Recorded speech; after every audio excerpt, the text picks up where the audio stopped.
Hello everyone, it's Adam here.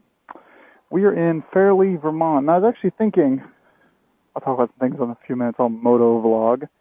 I was actually thinking how interesting it is that I don't know how many motovloggers there are up here in northern New Hampshire, central Vermont area.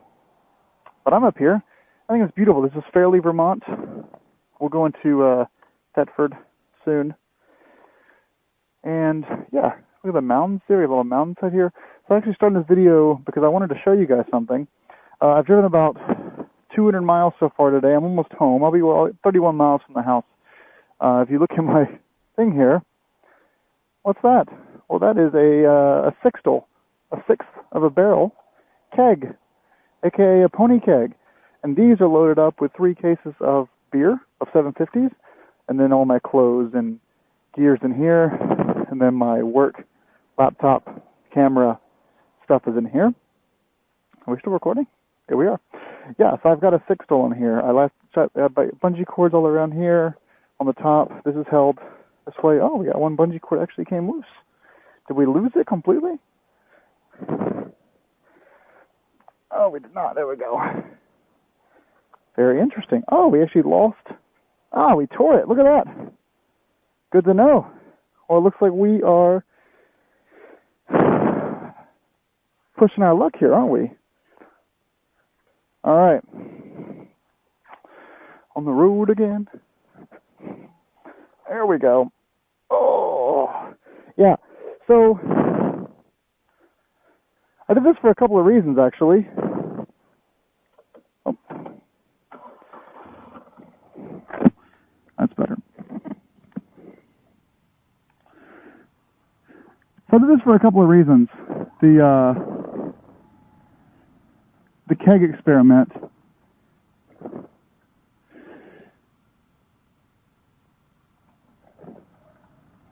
First thing is, I want to see what it would be like to carry a passenger on the motorcycle. And the sixtel, I think, weighs 85 to 100 pounds. So obviously nothing close to the kind of passengers that I have that are all beer geek or beer drinking people. Look at that. Look how pretty this is. I mean, look, we got like the bridge here. Come on. Look at this crap. But yeah, I wanted to see what it was like to carry something big on the back here.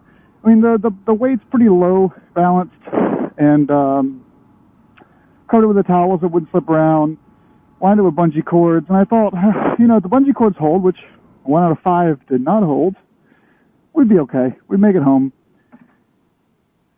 So, a couple topics. I'll try to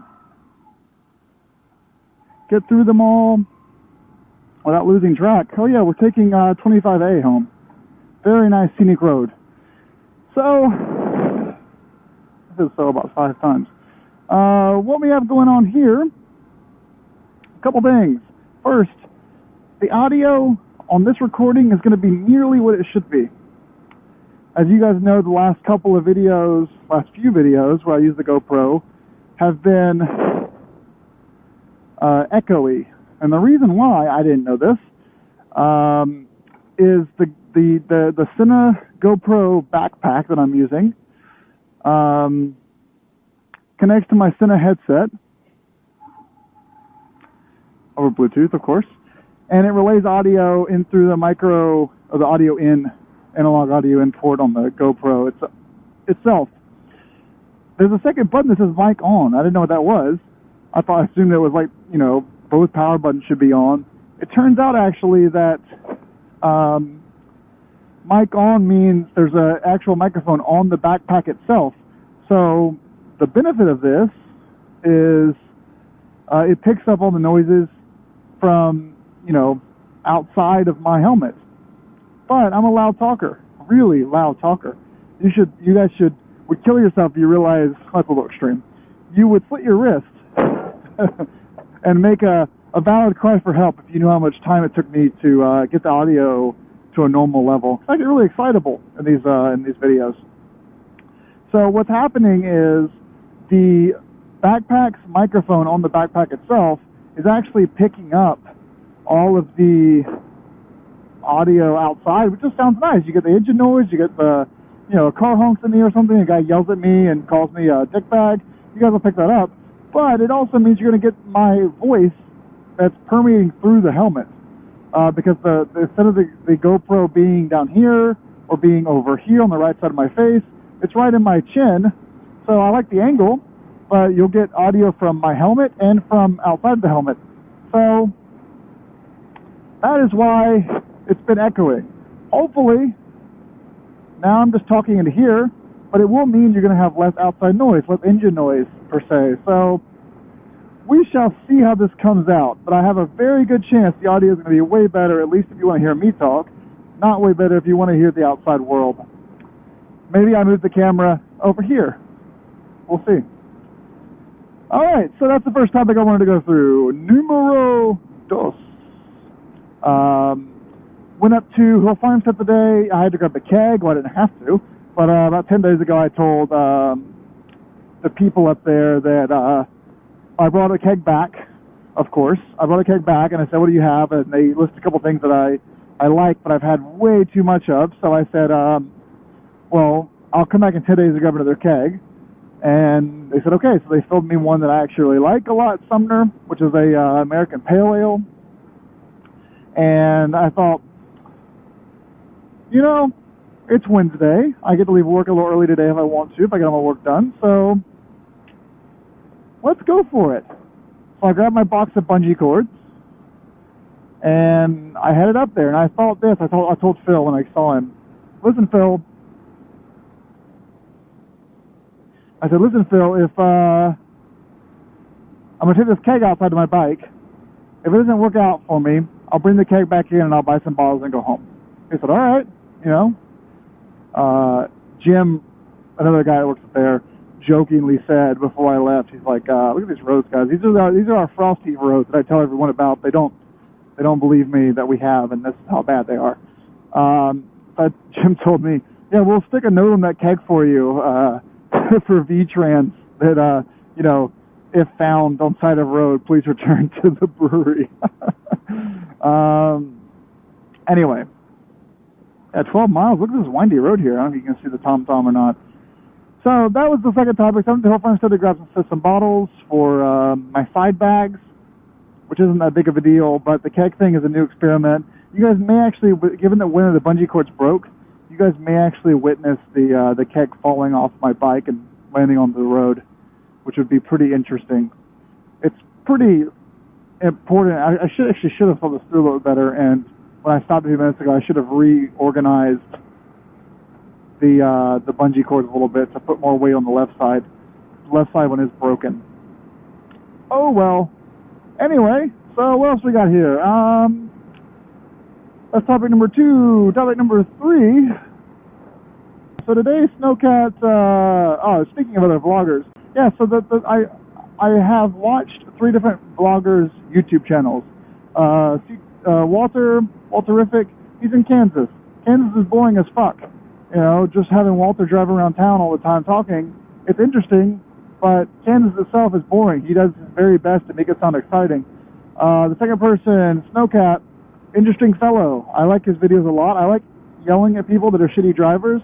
I do it all the time in my dash cam videos. I did it all the time before I posted dash cam videos. And the only problem is, he's in Alberta. Also the most boring place in the world. Also currently on fire. The third person, which I don't subscribe to, is 6'4" Honda.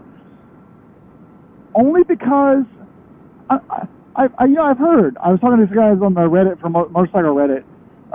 I've heard he's a very nice guy. Great.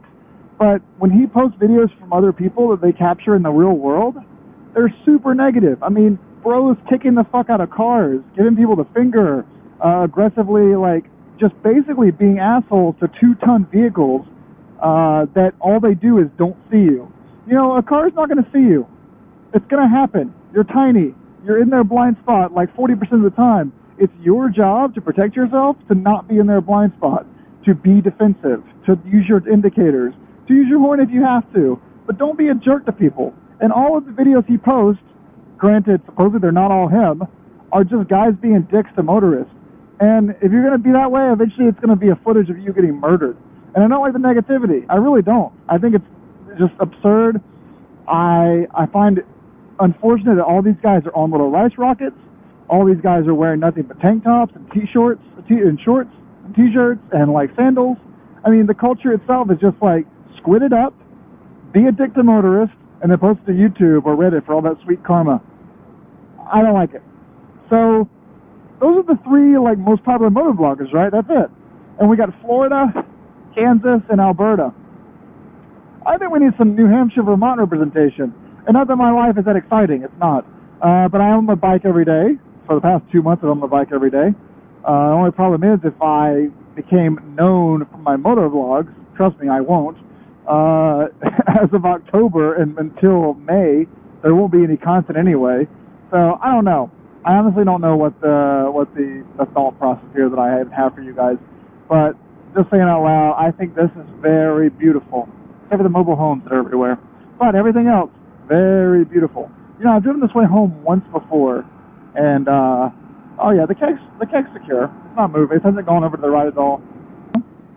Oh, someone commented on my first video, which was called First Ride in the R1200, in the description, where I say, this is the first time I've ever driven this motorcycle in my life. It's also the first time I've driven a motorcycle that wasn't a little 250 in the Motorcycle Safety Foundation class. And then one of the only comments in my video is, you suck at riding a motorcycle.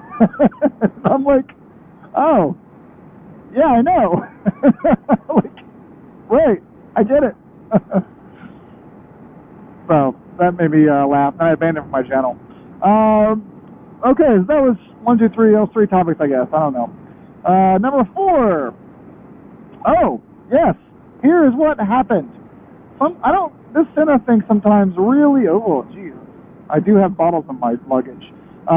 This Senna thing, and the GoPro thing specifically, in the Senna 10U, they have some real connectivity issues sometimes, and I finally found out what the culprit was. The Senna is connected to my TomTom Rider 400. It's also connected to my iPhone, and then it's also connected to the GoPro backpack. Now, I know that I can't listen to music while I am talking to myself, which is fine. I only have so many, you know, I'm a very dumb person. I only do so many things at the same time. So I'll turn off Bluetooth on my phone, and then I would turn on the GoPro. It would say GoPro pack connected, and then about 5 seconds later, it would say camera disconnected. And the culprit was the TomTom. So basically, it turns out that you cannot send audio from the mouthpiece, you know, volume thingy in front of my chin to the GoPro pack, also on my chin, if there are any other Bluetooth devices connected. Now, the manual says the Senna in my helmet can support 4 Bluetooth devices at the same time, in addition to 4 intercom people. I don't think that's true, or at least they could do the 4, except for one of those cannot be the Senna GoPro backpack. So, fine, I can't listen to music, but I also can't be connected to the TomTom, which kind of bums me out. It also means while I'm motovlogging here, while I'm talking to myself on these back roads, look at these roads, guys, it's terrible. While I'm talking to myself on these back roads, I also can't, I'm taking these curves really slow for the keg reasons. I also can't have Bluetooth on my phone, which means that my TomTom will not get live traffic or any other live data. Now, luckily, my best motovlogging videos don't take place in traffic. I mean, it's very challenging for me to find traffic anyway. So, it's a minor upset of mine, but not necessarily critical. By the way, we are in moose territory, so it's best to be recording here because it's very likely I will hit a moose. Okay, next topic. The Motorcycle Safety Foundation Advanced Course. So what happened was, speaking of the GoPro device issues, I spent about 20 minutes talking to myself on my way back from Concord, New Hampshire to my home in central New Hampshire, Lyme, Canaan, Enfield, Dorchester area. And all this talking to myself did not pay off. And what I was talking about, so I'm going to redo it here, but not 20 minutes, basically, you know, everyone should have a dry run. I should basically mess up the recording the first time and then fix it in post. Maybe I should just do voiceovers of all my stuff. Anyway, back to the story. Sunday, I got up at 6 a.m., drove an hour down to Concord, New Hampshire, and took the Advanced Motorcycle, actually it's now known as the BRC2, so Beta Street Rider Course 2. So supposedly the Advanced MSF course is now like a 2-day thing or like a 7-hour thing. This was from 8 a.m. to 4 p.m. With a total of 5.5 roughly hours of seat time of actual motorcycling. So it was, I think it was 3 Harleys, 1 Triumph Bonneville, and they were big Harleys, not small ones. 1 Triumph Bonneville, an R6, and my 1200, and it was fun. It was a lot of fun. The core of it, well, here's the thing. So let's rewind for a second. So what happened was I found this motorcycle from Matt in Baltimore many months ago, like February. I bought the motorcycle from him in March. I didn't take my MSF basic class until the first week of April. Got my license, moved this over to my house, started doing modifications to it. Before I even took the MSF basic class, I had already paid for the MSF advanced class to take place like the second week of May, which was last Sunday. And I remember when I passed the MSF basic course the first week of April, I talked to the owner, Wayne, who runs the most motorcycle training out of Concord, New Hampshire. I said, by the way, I'll see you like the 14th of May for the MSF advanced class. And he goes, okay, but I must warn you, you should get about 1,000 miles of seat time in before you come back. Just to warn you, in the 1,000 miles of seat time on your bike, not just any bike. So if you have previous experience, it really needs to be on your bike because you do bring this bike back with you for the advanced course. I said, noted. So then 2 weeks go by and I drive 1,500 miles. That's what you got to do, right? I did it. I made that sacrifice, guys. So, watch out for walkers. Carl, there's walkers. Get them. Anyway, so I went back to the advanced course. It was not Wayne. It was another guy. Very nice guy. Drove a big Honda. And I noticed that the BRC2 course is basically everything that we had in the basic riders course, but they encourage us to be in second gear. They encourage us to be like, instead of 15 miles an hour, to be at 25 or 30 miles an hour when you're approaching these turns or coming to the hard brakes. But everything else is almost identical except for one key thing, which was the slalom where you're going between the cones. The cones were very wide apart, and you had to do it at very low speed. And unfortunately, I asked. He said, I'm not allowed to sit up on my pegs. So I had to sit on my seat and use, counter steering and throttle and clutch control, friction zone training in order to do it correctly, which that is so pretty. Which, of course, very valid requirement, to be honest. I'm not going to fault him for that. This is Camp. I'm not even going to pronounce that one. That one in 1908. Yeah, it's a very pretty camp. Are you ready for the summer? Are you ready for the summer?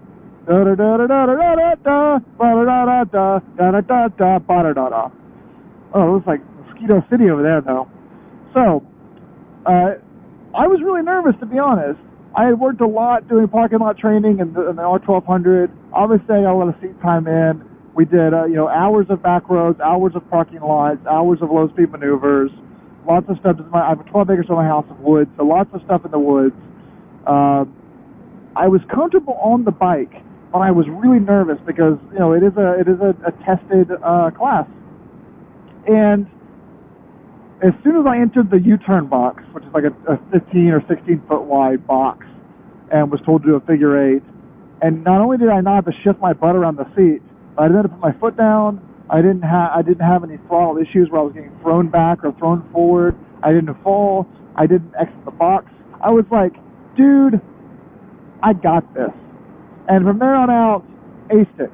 And he was very impressed. He even asked me how long I've been riding, and I said I took the MSF basic course in April, and I had not sat on a motorcycle before then. Very impressed with me. The guy in the R6 had a horrible time. The Harleys had a rough time. They were all seasoned drivers, but they all had a rough time because these are big, huge couches on wheels, and the wheelbase is so long that, all the slaloms, all of the small boxes, everything we had to do that was in a small area, they would be scraping their exhaust, and it was just, I wouldn't say embarrassing, but it's just those bikes are not really designed for those kind of maneuvers, where the R1200 performed beautifully. I'm so happy with it. So I aced the class. no issues at all, except for one time when I came to a complete emergency stop from 30. I forgot to put the bike in first gear, and that's the only thing I screwed up, and that was not during the test. It was just a basic, skills training demo time, and that's it. So afterwards, I rewarded myself by getting a burrito. Got home that night. It was 34 degrees outside when I got home, so I bundled up because I was shivering a little bit. I did not put thermals in my car, under my jacket here.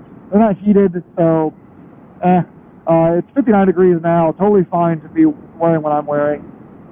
Got the heated hand grips turned on, of course, in the lowest setting. I'm just overall really amazed with this bike. And what I've noticed, and I just actually wrote last night a review of this bike, a 1,500-mile review of this bike, even though it's an 09. Maybe some people want to know more about it. They're looking for one to buy used and see how it holds up in 2016. I write stuff, and sometimes people read it, sometimes they don't. It doesn't really matter. Anyway, back to my point. I was writing about it. I didn't include this really, but I've noticed that a lot of older guys tend to really be drawn to the dual sport enduro bikes, and maybe that's because it's like a midlife crisis sort of thing, like buying a $40,000 Jeep Wrangler. But I was just kind of impressed by how much they are interested in this bike and how much they wanted to know about it and see how it rides and sit on it, most importantly. And everyone at my work, there's one guy with a V-twin Victory, a big couch on wheels. There's one guy on a trike, and then there's 3 bikes that are basically 800 to 1200 cc Harley-esque motorcycles. So very, very fun. You know what? I think I've won on my welcome on this vlog. That was pretty much all I wanted to go over. We've got to stop ahead here, so I'm going to take the camera off. Well, I'll keep it on, but I'll do some audio listening. But I think it was really nice to have you guys tune in for a few minutes, talk about what's going on, let you guys see the Vermont and New Hampshire countryside. Yeah, that's it. Thanks for watching. Really, I mean that. And I'm going to try to stay safe on this road here. All right. Have a good evening, everyone.